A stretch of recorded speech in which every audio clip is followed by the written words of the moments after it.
Okay, we are looking at a couple rows of decimal computation and some division, just to practice at the end.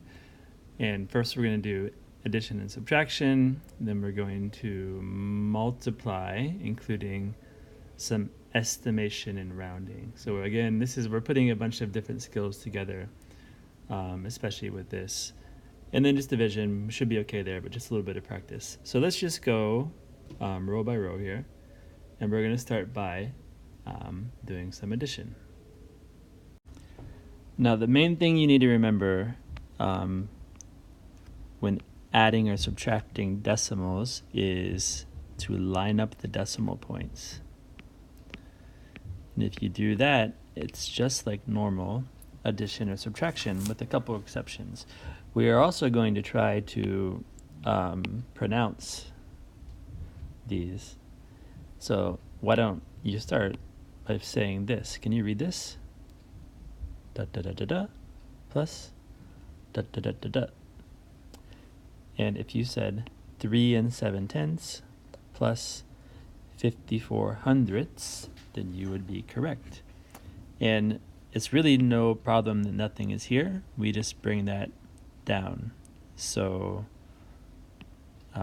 4, and then 7 plus 5 is 12.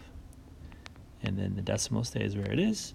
And the answer, again, can you read this? It would be 4 and 24 hundredths. And the second one, I'm going to let you do this one on your own. Just remember, as always, to write it nice and spaced out and line up the decimal points. And then you're going to be all set. And over here, we've got some subtraction. And what we can do here is, again, if there's no decimal point, it's just a 5, the decimal point would be there, right? And this one would go there, and you might be thinking, how do I subtract this? Because there's nothing there. But really, you can just say 5 and 0/10, right? 5.0 means 5 and 0/10. It's exactly the same as 5. So now we can just do normal subtraction. I could just do this in my head. If you need to do it another way, that's fine. But I'm just thinking, what do I need to add to 22 to get 50? That's how I would do that. But I'm going to let you do that one on your own. And then now you're probably curious about this next one because I've added some stuff here for you. All right. And what I said is I want you to estimate by rounding, which we practiced yesterday. Oh, so there's my highlighter. Estimate by rounding to the nearest 1 or 10. And it's really not that complicated. 8.2. How would that round to the nearest 1 or 10? Well, you'd have 8. You'd have 9. Here's 8.5 in the middle. 8.2 would go right around there. So it rounds to 8.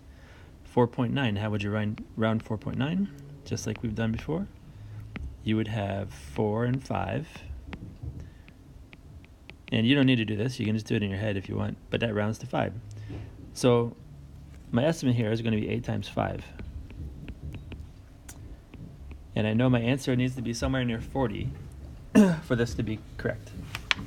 So now, this is again review. Just multiply this, whatever method you want to use. Some of you like the lattice method, some of you use quick algorithms, but I'm going to just use partial products. So 9 times 2 is 18, 9 times 80,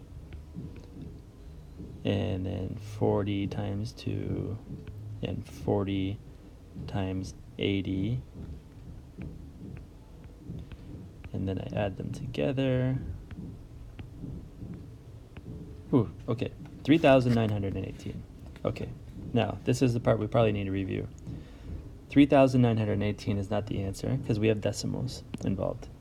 And we need to count how many spots are there after the decimals to move the decimal in. So I have one number after the decimal. I have two numbers after the decimal. So I need to come in 2 from the left to put my decimal point here. But here's the thing. This is why math is, estimating is so great for math. I already know the answer is close to 40, right? So 39, putting the decimal point there makes a ton of sense because it's close to 40. If you get an answer like 3,918, that's obviously not right. You need to have an answer close to 40. So I know this is new. Let's do some more. 23.5 times 6. Let's first round 23.5 to the nearest 10. So again, you don't need to do this on your paper, but you can see how these lessons are all coming together. 23.5 would be right around here, right? So that's going to round to 20. And 6, I believe it's 6, is just 6, so you can leave it the same. So we'll have 20 times 6. And I know my answer is going to be near 120. And then I'm just multiplying. Okay, so 6 times 200 is 1,200. 6 times 30. 6 times 5. And I'm coming up with 1,410. But again, I need to come up here. How many numbers come after the decimal point? 1.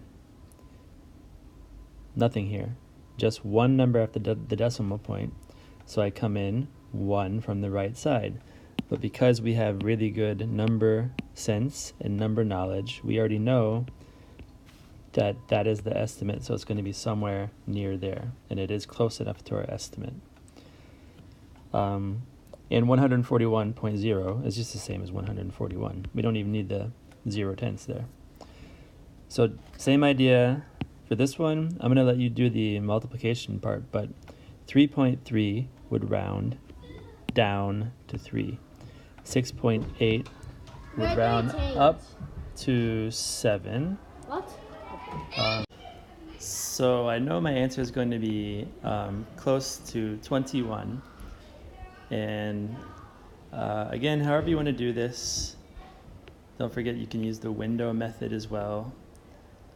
33, 68. Multiply that out. For your decimals, you're going to come in 2 from the right side. But again, just make sure your answer is close to 21. That's going to help you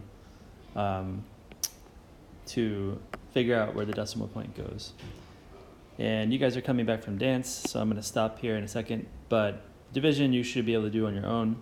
If you have a remainder for these, and I think you will for most of them, you can call it a remainder, or you can turn your remainder into a fraction like we've worked on before. So up to you for that, but I think you can do those ones on your own. And again, this is decimal computation and some division practice, and thank you for watching. Goodbye.